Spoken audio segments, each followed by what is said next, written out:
Sõidetud on esimesed 1,5 kilomeetrit ja teeme esimese lõike.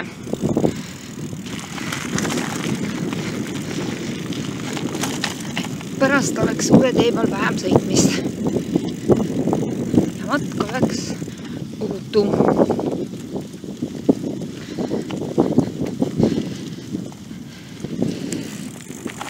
Oleme lähenemas Tallinna-Narva maanteele. Kõigepealt vaatame vasakule, siis vaatame paremale ja kui autosid ei tule, ootama ei jää, ületame suure maantee. Ja järgmine sihtpunkt on meil Uru. Sõidetud on 3 kilomeetrit ja kohe Urule. Uru vaatamisväärsused. Siin saab teha esimese peatuse Uru marketis ja toidutagavarasid täiustada.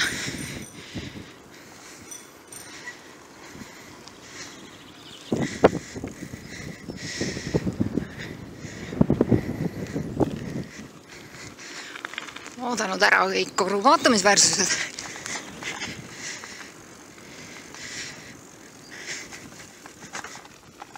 Väike purilõnk.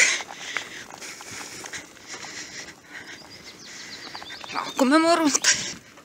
Enam ei ole teenisile, vaid juba raputab. Aga hästi veidi. Teeviit näitab Süsinõmme liivakarjäär. Suundume meiegi paremale ja mõned kilomeetrid üles-alla sõitu. Elektriliinid all. 4,33.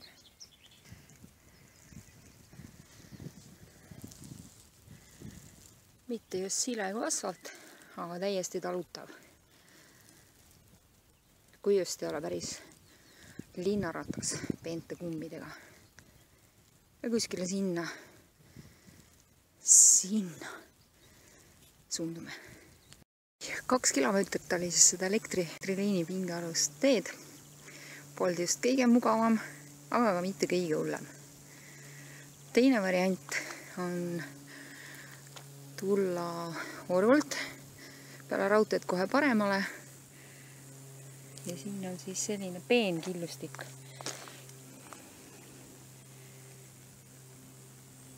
Aga kohe saame teada, kas see on sõidetavam, sest me suundume nüüd sinna poole.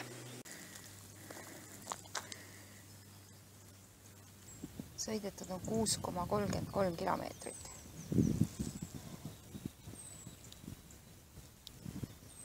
Ja aega on kulunud 23 minutit. Kui liini all oli kiirus 12 kilomeetrit tunnis, siis siin on juba päris uss sõita. Kiirus kisub 20 peale.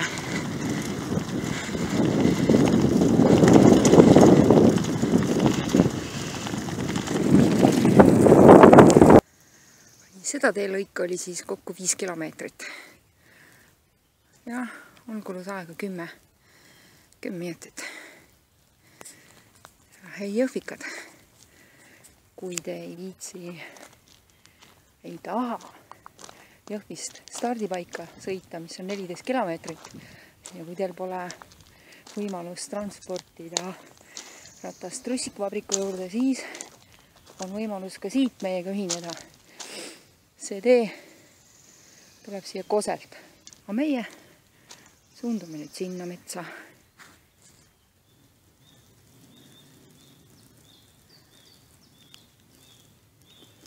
Järgmine aasta võib-olla võtame ka kanuumatka ette.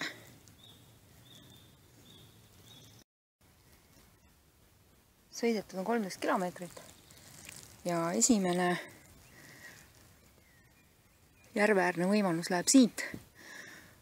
Aga hetkel on seal nii palju jaanitulelisi veel, et pole ennast kuskile, pole isegi jalga võimalik maha panna. Vaatame edasi. On siis see koht, see esimene, mis praegu on suured telklaagrid püsti. Aga see võiks olla päris mõnus, ma tean, et seal on lõkkekoht. See on mõnusalt ujumas käia, kes tahab väikse kalapüügi teha. Kui need võimalused olid kõik Rääkjärve ääres, siis nüüd läheme vaatame, mida pakub meile Liivjärve. Nagu karta oli, on need mõlemad hästi käidavad kohad. Ja on siingi üksjagu rahvast.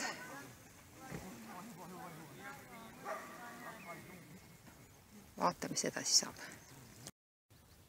Kuskil kilomeeter edasi jõuame üllatus asfaltteeni. Siis Pannjärve rollerirada. Ja kui me nüüd siit natukene edasi läheme, peaks tulema järgmine järv ette.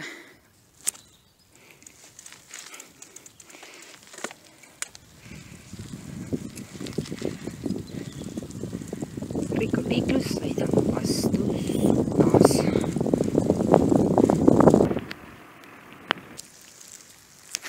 Olen vändanud juba 5 kilomeetrit ja mitte ainsamat järve ei ole vastu tulnud, kuigi neid on siin 41.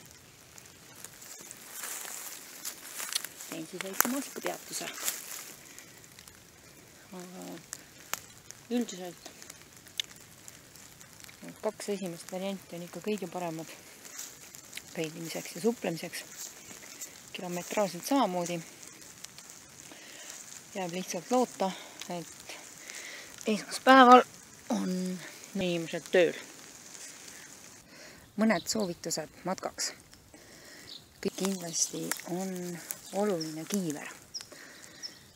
Soovituslikult olulised on prillid, et sitikad silma ei lendaks.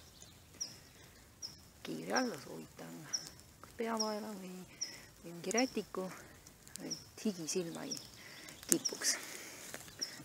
Kindad. Ja oluline ei ole mitte poolikud sõrmed, vaid ikka pehmendusega biopesa. Kindlasti peaks olema kaasas jook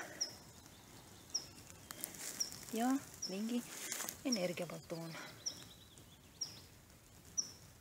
Ühe asja unustasin.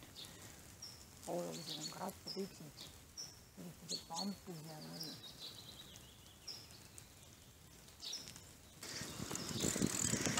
Ja nii võib Mintamendatuurile minna.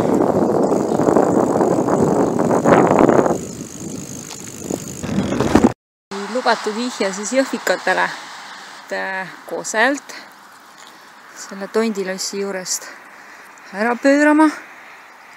Ja siit on meie ristumiskohta 3 kilomeetrit.